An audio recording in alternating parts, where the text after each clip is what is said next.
Hi everybody, it is Daya Betty, and you can get your drag race fix right here at page 6. Bitch.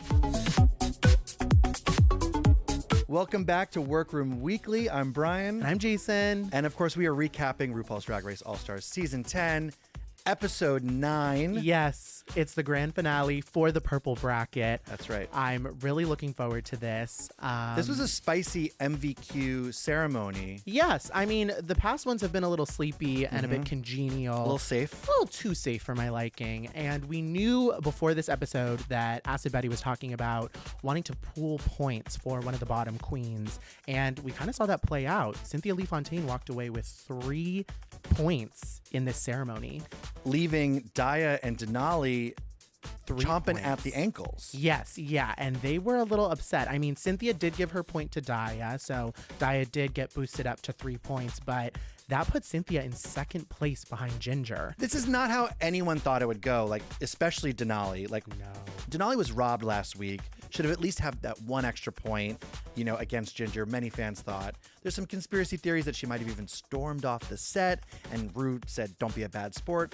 But Denali actually said, you know what, I can sit here and wow about it. I want her to Tanya Harding someone's, leg, but she's moving on. Yes, and, there's some queens, even like, I think Alyssa, who was expressing a little bit of dissatisfaction with Ginger's win in the lip sync. She wasn't the only one. I have not seen this level of upset from current queens, from past queens, from fans because of this lip sync and kind of the run that Ginger has had so far on the show. And we don't have to get that deep into it, but I think it's important to note that Ginger is an incredibly talented queen. We knew this going into this competition. She's the one to beat. She is. You can throw her any challenge and she will give it her best and probably come out on top.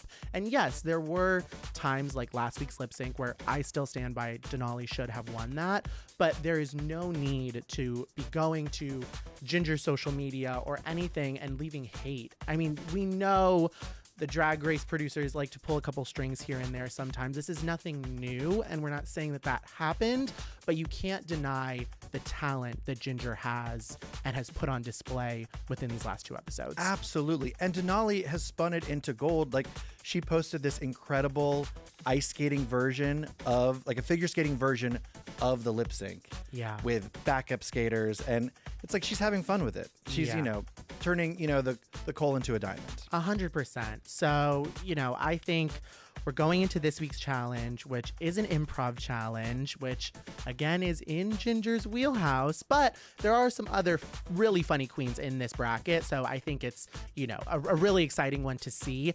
We are here for the new dating show known as the Golden Bitchelor, where the girls will be playing different dog breeds, fighting for the love of a golden retriever, played by none other than the heartthrob himself, Zane Phillips. Oh my gosh, Zane Phillips, the it boy. If you are new to the Zane Phillips fandom, of course he's from Hulu's Fire Island, the Joel Kim booster, Bo and Yang, amazing movie. And also, I caught him on Mid-Century Modern, that Hulu sitcom with Matt Bomer and Nathan Lane. And he plays this Mormon who leaves his wife at the altar and shows up in a powder blue tuxedo. And he's adorable in that. And in fact, speaking of Fire Island, Palm Springs, where Mid-Century Modern takes place, we asked the queens when they came into page 6 where their favorite, summer destination, their resort towns, where they love to vacation and, of course, perform to. And they had some pretty fun answers. Take a look. Well, I like to get sand in my cheeks, so I guess I would have to say Puerto Vallarta. And I can't say it very well, so don't hate me. But I'm doing the best I can. That public school education of mine is crazy. My favorite gay destination is probably my house. My house. I don't know, it's full of gay people. There's lots of rainbows and cocktails, and it's pretty fabulous. Other than that, I am in Provincetown every summer. I love it. It's beautiful. It's amazing. It's full of incredible people, just like me. I have fallen in love with Palm Springs. I said I would never move out of Atlanta, but I rented a house in Palm Springs, and yeah, I just stayed there.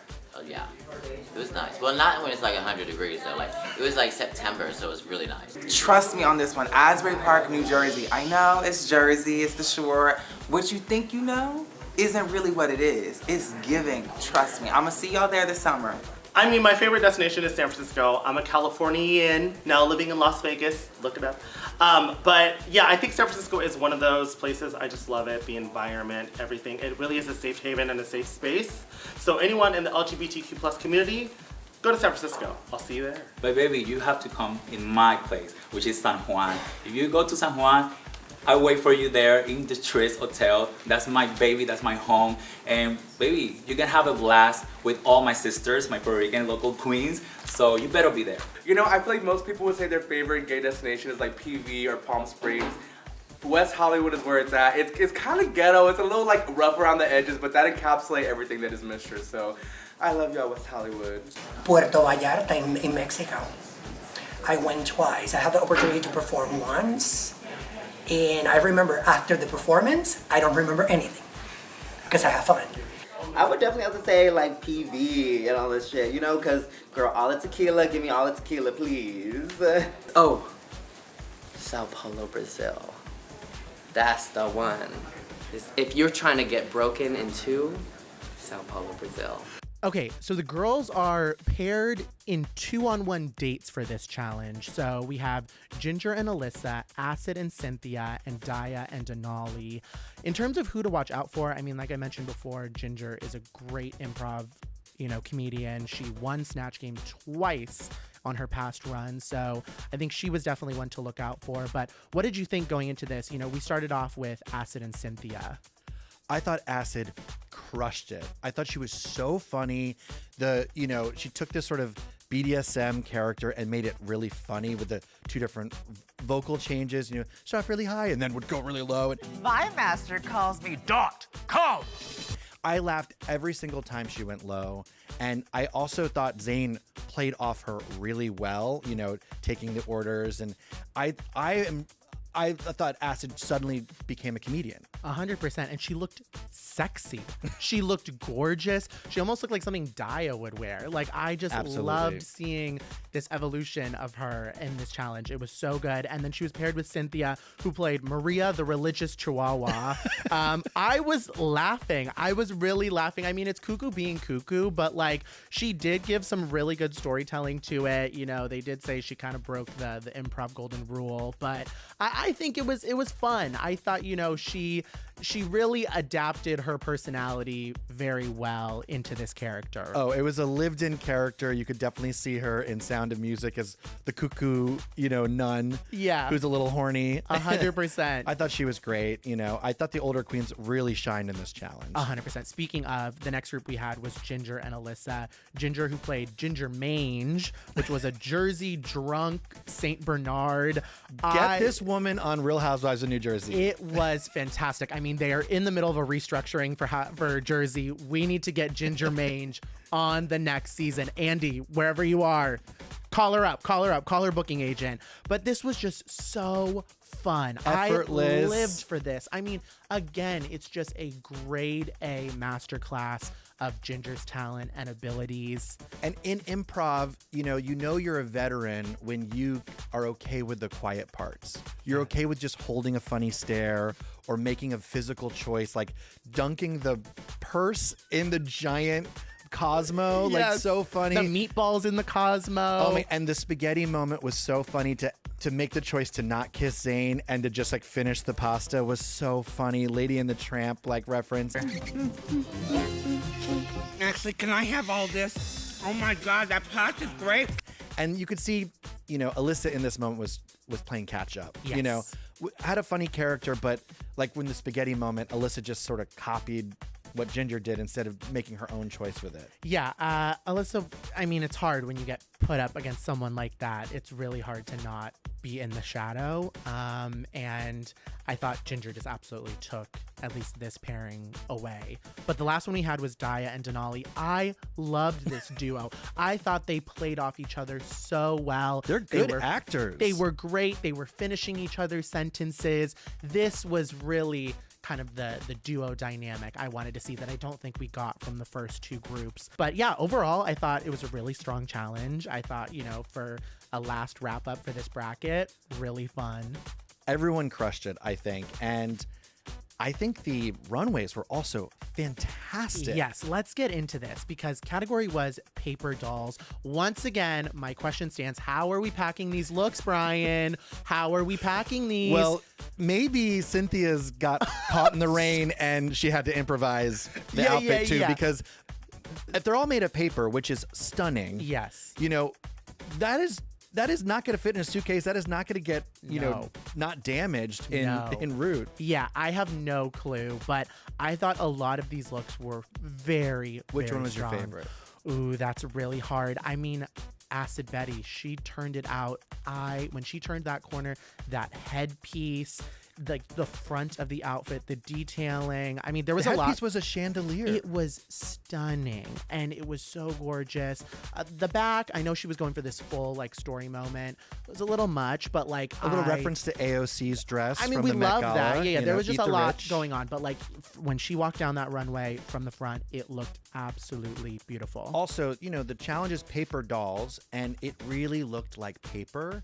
Where some of the other outfits, like I thought Daya Betty's outfit looked incredible, and the seashells were made of paper, but they didn't look like paper. Yeah. And so to me, there's like a bit of a disconnect. Yeah.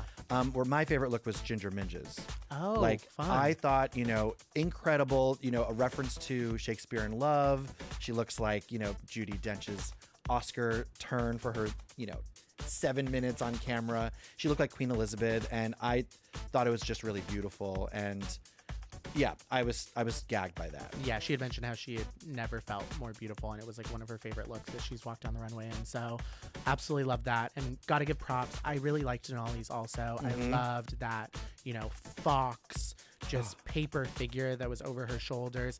Absolutely beautiful. I always love a cultural or heritage tie-in. So the fact that she paid homage to her Mexican roots was absolutely beautiful. Stunning. I loved it. I Yeah, thought it was stunning. great. So we get to the top two for this week, which ended up being none other than Ginger and Daya Betty.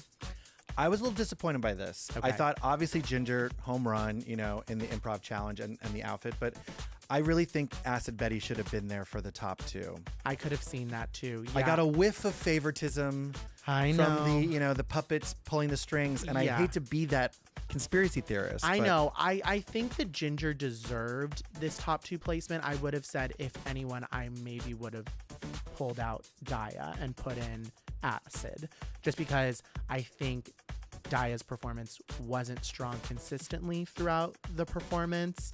But like you said, I did like her runway. If Daya wasn't in the top two, like, It would have she'd been be toast. It would have been toast, and she knew that. And she knew that, and that's why, you know, I don't want to get into it, but that's why she was going hard on Alyssa for somehow, in her mind, backstabbing her with the MVQ points, but I did not see that. That's not the point I'm making, girl. That's not the point I'm making. What the point I'm making just is stop being dramatic, baby. Yeah, no. I think she was like a dog, you know, a dog with a bone, just wouldn't let it go. She brought it up literally like 3 times within the episode in Untucked. I was like, Daya, girl, we just gotta let it lie. We gotta let it lie, girl.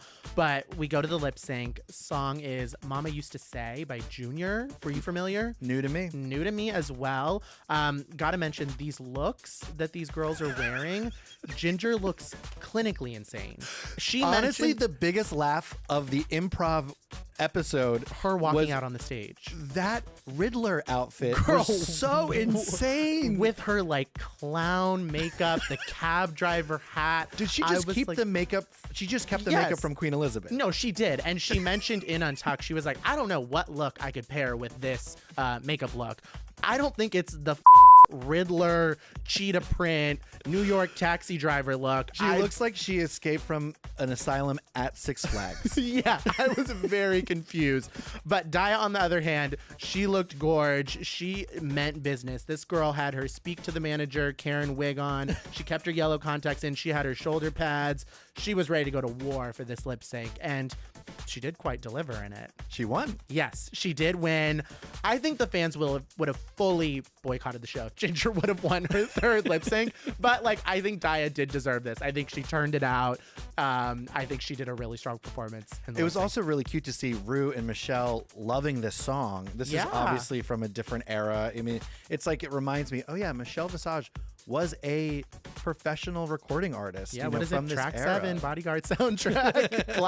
Clock it. So Daya wins, and that brings us all to the final MVQ ceremony, which we're doing it on the stage as we have with the last episodes of each bracket. Grab your lipsticks, grab your mirrors. Grab your lipsticks, grab your mirrors, because this was fairly congenial up until the last moment. I mean, we knew that, okay, Cynthia gave hers to Alyssa. That gave her 2 points. Great. Not a contender. Denali gave hers to Acid, which shocked Acid. She actually started tearing up on the stage. Didn't think that Denali was going to do that But for her. both of those, as emotional as it was, not to be cynical, were strategic. Yes. Because they're burning off their points Exactly. to someone who's not, Yes. competing Yes, with them. Acid got 2 points. Alyssa ended up giving hers to Denali, which was very sweet, giving her 4 points. But that meant that Denali and Cynthia were tied 4 points each, leaving the power in Acid's hands. My vote is for Cuckoo, Cynthia Lee Fontaine.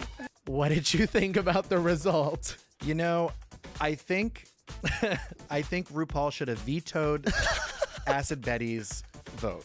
Yeah. Based on that green Party City dress alone. I was going to say, we didn't even talk about that. Let's run it back real quick. So she gave the point to Cynthia. Yes. And Cynthia's now moves on to the semifinals in the ugliest, cheapest dress I've ever seen on Drag Race. I think this is sponge-worthy bad. This is giving Lala Rebag dress a run for her money. I mean, it looks like Cynthia fell into a display on St. Patrick's Day at Party City. Yes. What is there? There's no story. It was terrible. Girl, it was wild. I was flabbergasted. Literally, I mean, she looked beautiful from the neck up, but I was shook at this.